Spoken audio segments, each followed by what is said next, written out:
Look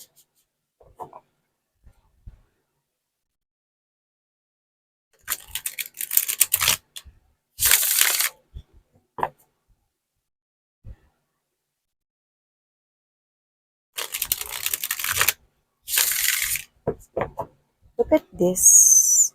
We have here the Five of Coins energy. Someone here is parang nagkakaroon ngayon ng conflict or nagkakaroon ngayon ng challenges sa kanya.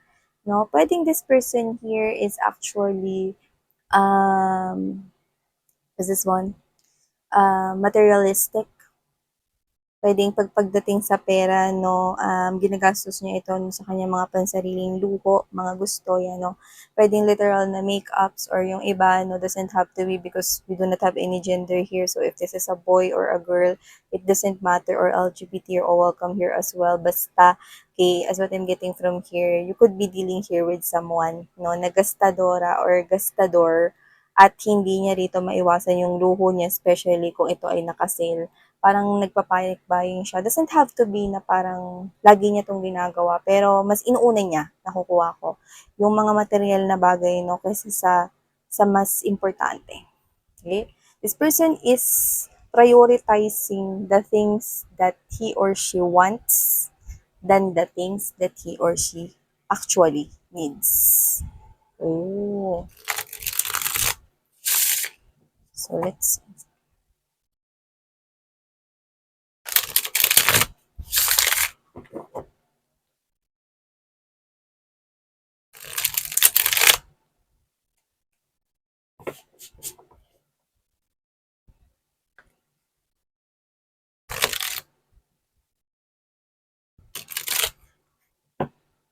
And this is now a different energy. Just take how this resonates, pwede magkapalit-palit yung roles. But this could be you. Minsan mo na yung iniyakan, baka naglasing ka na rin dyan, shot puno. Sa tao na yan, no? Yan, nagwo-worry dito, no, yung mga tao sa paligid mo. Okay? Pwedeng co-workers or pwedeng yung mas close sa'yo, family members or friends mo, no? Parang you cannot accept that reality, no? You're dealing with that someone who is materialistic, no? Minsan mo nang iniyakan yung person na yun, no? Kung ano man yung conflict na nakikita natin dito or challenge, no? Maaring yung person na yun is naakit sa materialistic na bagay or involving pera. So, just take out this resonates, pero nakita ko rito, no, na minahal mo siya because cups are symbols of love, passion, emotions, and feelings, and cups are all standing right here. Okay? At tingnan mo, no, nilalagyan pa dun. So, ibig sabihin, mga babes, no, that is the sixth cup. Bilangin mo. Pero five of cups, 1, 2, 3, 4, 5, and you're holding that one.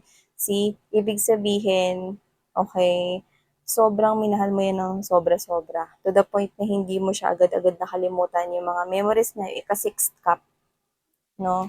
Hindi mo siya makalimut-limutan dito. It is because mahal mo nga.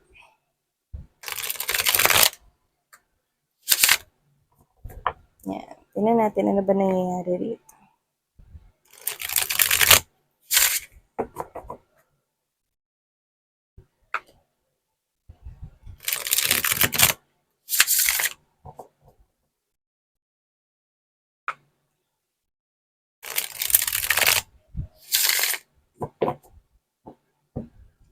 At saka mukhang hinintay mo siya with the Six of Swords energy This is what is on your thoughts and what is on your mind right here. But I'm getting the vibe that it is now a part of a memory. So, minsan mo rin sigurong hinangad na magbalikan kayo or bumalik siya or ano man to. Pero with the Six of Swords, you know that Six of Swords, diba? It's moving forward. It's moving on. Let's see. So, there's recovery.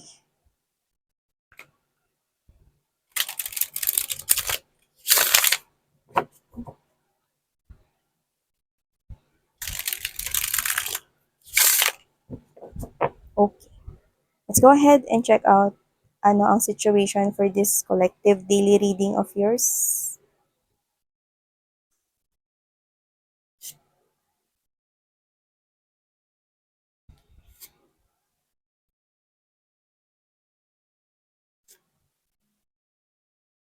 Oh. Okay, so ilatag na muna natin lahat ng mga energies dito sa ating table bago natin simulang pag-usapan kung anong meron ditong situation for you, guys. So, okay.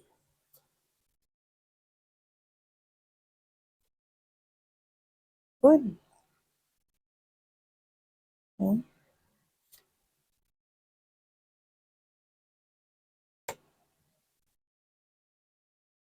Wow, you've got the strength and the magician right here. And ooh, Queen of Wands energy. I think that is your energy right here. Wow. Three of Cups. And there's the Six of Wands. Ganda, guys. Okay. Ang urong natin. Maluwag pa dito eh, no? Hindi inusog. So, yan. Hey there mga My Loves Collective! Thank you so much at nandito na naman tayo sama-samang pagchismisan ang mga buhay ng nakuha nating energies. So yun mga babes, no, bago natin pag-usapan ng mas malaliman, okay, kung anong nakukuha natin dito, reminders muna tayo, no? At syempre, una sa lahat, no, hi and hello sa inyo. Ako po si Yan, new subscriber. Sana po magstay kayo here with us. Yan, no? At sa mga returning subscribers, thank you so much sa inyong walang sawang suporta rito, no? Mga babes, kung hindi nyo pa nagagawa, no, na maaaring iba nakapag-subscribe na thank you so much sa inyong lahat, no. Pwede nyo rin po i-click yung bell dyan, notification bell, para ma-notify po kayo pag meron po tayong upload. Well, every day, meron naman talaga tayong collective readings for all signs, okay? At para naman dun sa mga specific zodiac signs, no, meron naman tayo niyan weekly. So, gumagawa tayo niyan, okay? Pero yung collective readings everyday yun. So, thank you so much everyone. Just take how this resonates with you. Wala tayong gender dito. So, babae, lalaki, LGBT, lahat kayo welcome. And syempre, pwedeng ito ay tapos na sa iba or nangyayari na. Pwedeng sa iba ay nangyayari sa kasalukuyan or in the present moment. At sa iba ay hindi pa at isang prediction sa inyong hinaharap, no? So, nakikita ko kayo dito, collective. That with the Four of Swords energy, meron kayong matatanggap ritong mensahe. But with the Four of Swords energy, maaaring titigan mo lang yung mensahe na yan. Hindi mo yan buksan, okay? At pwede rin naman mga babes, no, na yan ay matanggap mo, no, through social media applications like Messenger. Uso naman na yan ngayon, no. Pwede rin naman na Instagram, message, DM or direct message, no, pwede rin naman na Messenger, Facebook Messenger, chat it is, Viber, email could be, pwede rin naman na phone, text message, no, yan, no, kung may load siya. Pero alam mo, no, you could be receiving here this message here, pero maaaring titigan mo lang, hindi mo buksan or wala kang gagawin at all. So, this is yun, no? Pwedeng hindi yan message, pwede ring tawag yan. So, maaaring makita mo yan na mag-pop out sa screen mo. And, okay, kung ano yung message na yan, no? Ayan yung message na hinihintay mo noon. Ayan yung tawag, ayan yung mensahe, ayan yung text message na hinihintay mo noon. Pero it looks like from the looks of it, hindi ka na interesadong basahin yan. Hindi ka na rin interesado kung bubuksan mo pa yan. Pero alam mo kung kanino yan nanggaling. Yan, no. At sa nakikita ko dito, whether that's an unknown number, okay, pwedeng number lang yung mag-pop out dyan. Or pwede rin naman mga babes na pangalan talaga mismo. Kung sino man yung ini-expect mo na yan, no, na gusto mo sanang ma-receive yung mensahe na yan noon, no, I don't think na interesado ka pang basahin yan ngayon. So, yan, no, ibig sabihin yung mensahe na yan, no, came out late ngayon. So, maaaring huli na for that message, no, nabasahin nyo pa, hindi ka na interesado, bale wala na, hindi na importante. At ang mensahe ay nanggaling dito kay Boy Motor. Pwedeng meron siyang motor na literal, pwede rin naman na hindi motor, pero maaaring siya ay may sasakyan, no? But doesn't have to be. Pwede rin naman na siya ay traveler or mahilig magpunta sa mga places or tourist spots. Pwede rin naman na gala siya. Yan, no? Pero, ang pinaka-general na mensaheng nakukuha ko dito, umiba siya ng direksyon. Ayan na meron dito, 7 kilometers. So, ibig sabihin, no, umiba siya rito, mga babes, no? Ng what's this? Ng direction in the past, no? At umalis siya sa connection ni ito. Okay? So, kung sino man yan, no, maaaring mahilig siyang magkulay ng hair, but doesn't have to be, pero na-try niya na rin mag-color. I'm also picking that up. Pero kung sino man siya, no, sa kanya galing yung mensahe. Sa taong umiba ng direksyon noon. Okay? So, sinasabi ng tao na yan dito sa akin, no, na sinunod lang naman daw niya yung pakiramdam niya noon na umiba ng desisyon or umiba rito ng direksyon. So, yan. No? Kung sino siya, iniintay mo siyang mag-message noon, pero ngayon, no, nakuha mo na yung message na yan, pero maaring hindi yung pabinubuksan or wala kang ginagawang action. Yan, no? Kasi, with this hangman right here, this is you, no? Nag-iba na. Nag-iba na yung ano mo eh, paano ka mag-isip, nag-iba na yung approach mo, hindi lang sa kanya or hindi lang sa kahit na anong may kinalaman sa kanya, kundi yung approach mo sa buhay, no? Lalo na sa buhay mo. With this four of coins energy, this is you. You know? Oo, sabihin na natin, no? Nakaramdam ka pa rin na affected ka sa tao na yan, no? Pero hindi na yung affected like excited kang i-open yan. Kasi I do feel like you're waiting for this message here to arrive. Yan, no? Pero, noon yon, no? This is you, affected ka pa rin, no? Pero konti na lang. Like literally, no? Alam mo, ramdam mo na yung unknown number na yun eh. Ito yun eh. Yung person na to na yun eh. Diba? Alam mo eh, no, na sa kanya galing yung mensahe na yun kahit walang pangalan. At kung may pangalan man yan, no, di mas lalong alam mo na sa kanya nang galing. Pero, hindi ka na ganun naghihintay for that message. Hindi ka na interesado itong buksan or basahin, no? Or hindi ka interesado or wala kang pakialam ano man ang nilalaman nun. Okay? For others of you, this could not be a message or text message, but this could be a phone call. Could be an unknown number, but you already know who's calling. Diba? So, you know what? No? So, whoever this individual is, this person could be giving here a message to you, sending you here a message or kuya. You know that song? I know when the hotline blinks. Yeah, hotline. So, maaaring gumagamit po ito ng telepono, lalo na kung alam niya ang telephone number ninyo sa inyong house or bahay or sa workplace nyo. Yan, no? Pero, wala kayo ditong ginagawa. Yan.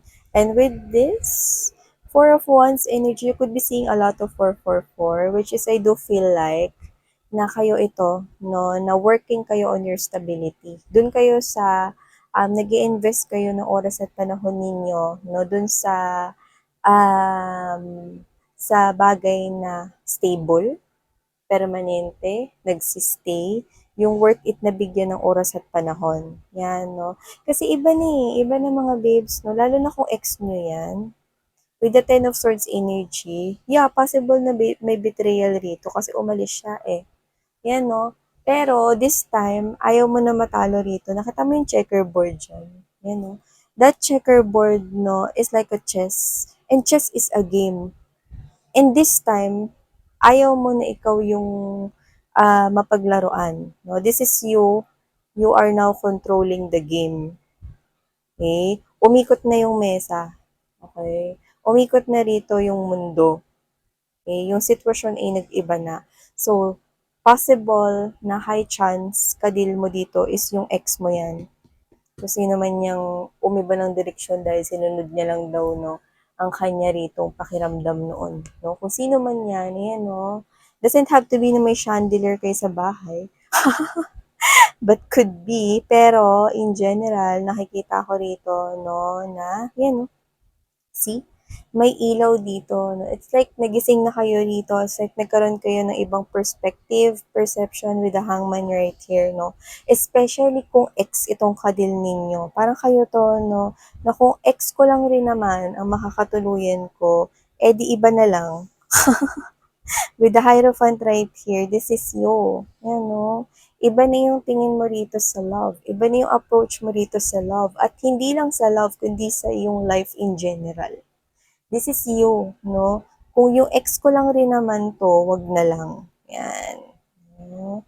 Ikaw to na gusto mo rito mga babes, no, ng taong magbibigay sa'yo ng higher level of commitment in terms of everything. Yan, no? In terms of love, being emotionally available to you, being faithful to you, being responsible to you and to the family that you're creating, okay? Kasama tong person ni ito, yan, no? So, this is you're looking for that higher level of commitment, okay? With a sense of responsibility. No, gusto mo yung responsible at magiging responsable at kahit hindi mo hingin, alam niya kung paano gumalaw sa isang commitment. No? Committed relationship ang hanap mo. At nakikita ko no, na hindi mo yon makikita sa ex mo. At kahit na lumipas pa ang oras at panahon rito, no, at receive mo tong mensahe na to kahit pa, okay, makita mo ang nilalaman yan or kahit na ano pa man ang nakalagay dyan, wala na yung impact sa'yo. Yes, oo, no, meron pa rin ditong konting kurot, no, nakikita pa rin kita ditong konting naaapektuhan, pero hindi na yung sapat, no, para ikaw ay maglulupasay dyan at umiyak. Like literally, no, papunta ka na ron sa wala ka ng pakialam. I don't care, Yan, no. So, nakikita kita dito, no, na maaring, yan, no. Confident ka na, taray, backless yan. Yan, no, mga babes, no. This is you, no. Sinusuot mo na ngayon. You're wearing your confidence into your skin.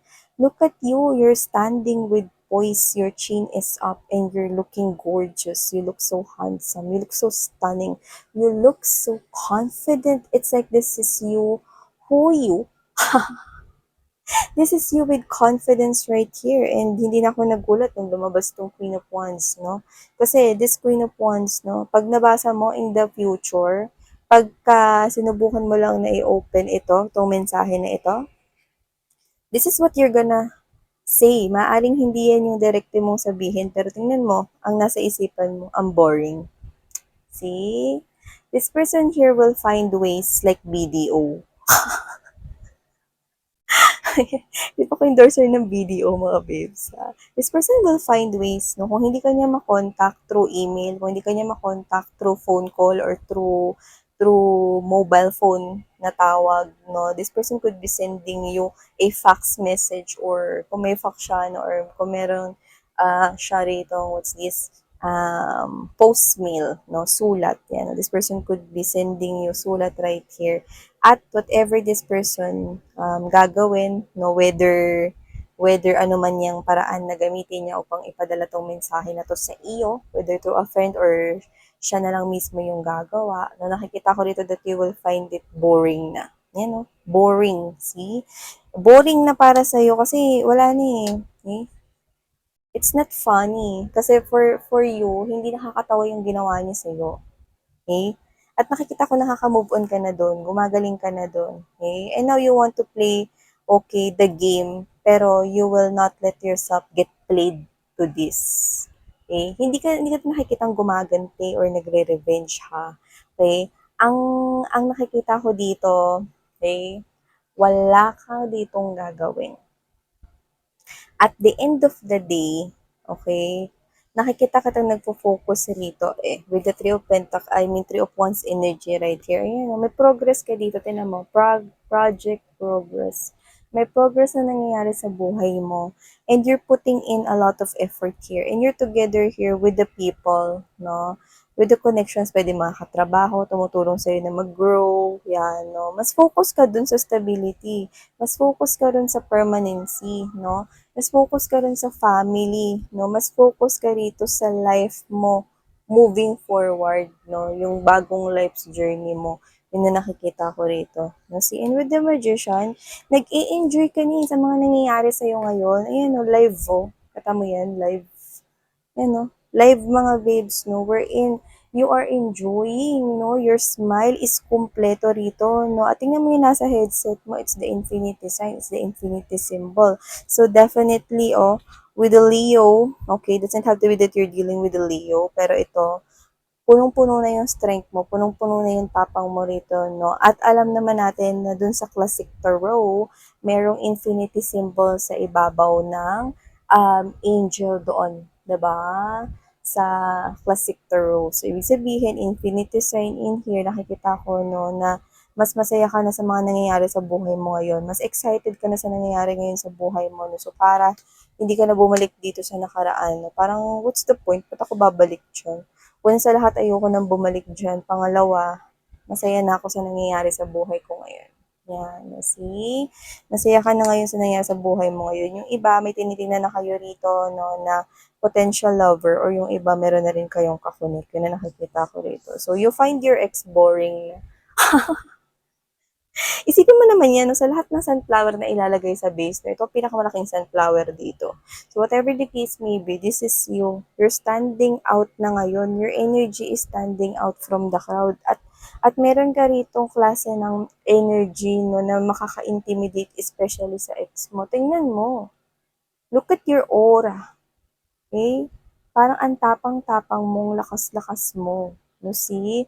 Mas focus ka na ngayon mga babes, no, sa mga nangyayari sa buhay mo ngayon, no. Mas matalino ka na, no. Ayun, no, nagre-reject ka na ng mga project rito na hindi mo bet, no. Doesn't have to be na you're working here with a company, pero pwedeng ikaw ay business owner rin para sa iba, no. You're having here success in your career. There's an achievement or success right here related to money. Yan, no? Businessman yan, or you're working in a company. You're being recognized by a job well done. And you find it boring.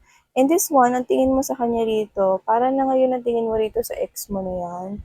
This person is like a child. Sa paningin mo, para na siya ngayon na parang gusgusin or parang iyaking bata. Yan na hindi sa akin ang galing yun sa inyo. If this reading is yours, yan. Parang siyang gusgusin at iyaking bata toyo. Yan. So, bakit ako magdi-deal sa isang bata kung pwede naman akong mag-deal, okay, sa isang energy na kamatch ko. So, if you're not dealing here with anyone, expect someone here coming in because you're gonna meet someone, okay? Kung wala ka pang kakonect ngayon, no, meron kang mamimit, no, through friends or through your connections in work. Yes, na makakamatch ng energy mo. Yeah, and you're gonna invest with that person.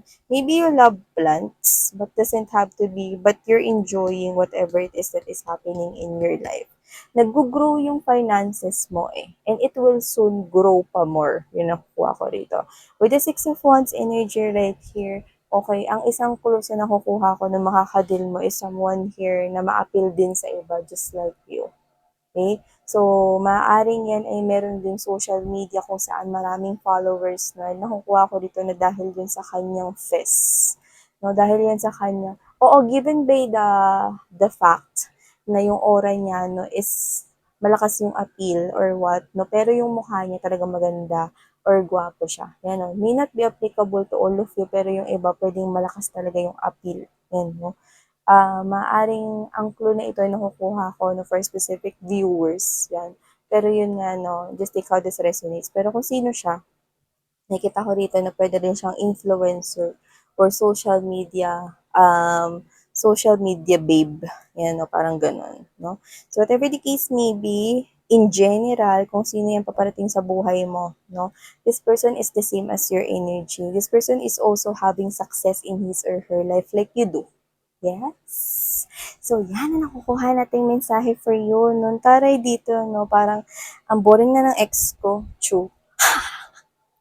You find your ex boring, huh? So, yeah. So, ito ang mga mensahe nakuha natin for you, guys. Thank you so much. Sarang I love and light. Annyeong.